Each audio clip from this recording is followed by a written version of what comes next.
Lumalalim ang usapin sa umano'y mismatch sa pagitan ng bank records at Statement of Assets, Liabilities and Net Worth (SALN) ni Sara Duterte matapos iulat ng mga awtoridad ang bilyon-bilyong pisong transaksyon na may kasamang red flags. Ayon sa Anti-Money Laundering Council (AMLC), mahigit 4.425 billion ang pumasok sa accounts ni Duterte at ng kanyang asawa. May daan-daang malalaking transaksyon at suspicious transaction reports, STRs. May ilang deposits na iniugnay kay Samuel Uy. Kapansin-pansin din ang malalaking galaw ng pera noong mga taong siya ay nasa lokal na pwesto bilang mayor. Batay sa ulat, 1.554 billion ang lumabas mula sa accounts. Kung ibabawas sa inflow, dapat may natitirang humigit kumulang 2.8 billion.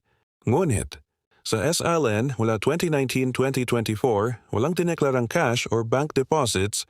Ito ang sentrong tanong. Kung hindi lumabas at wala sa deklarasyon, nasaan ang pera? Ayon sa testimonya ni Ramil Madriaga, may mga pondong ipinamahagi umano sa cash form, may mga transaksyon na nangyari sa loob lamang ng maikling panahon, pagamat ang cash ay kadalasang iniuugnay sa kawalan ng audit trail, hirap na matunton na transaksyon. Ang SALN ay isang legal na requirement para sa lahat ng public officials.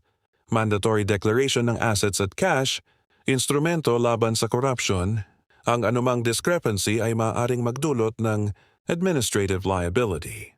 Posibleng legal consequences, batay sa pinagsama-samang ulat, may malaking inflow na dokumentado, may bahagi ng outflow na naitala, may hindi tugmang deklarasyon sa SALN, may testimonya ukol sa cash handling, gayunpaman mahalagang tandaan, ang mga ito ay bahagi ng investigasyon at kinakailangang patunayan sa tamang proseso ng batas. Sa pinakasimpleng anyo, may bilyong pumasok, may bahagi lamang ang naitalang lumabas, may kakulangan sa deklarasyon, ang pangunahing tanong, nasaan ang natitirang bilyon-bilyong piso? Hindi nawawala ang bilyon ng walang bakas.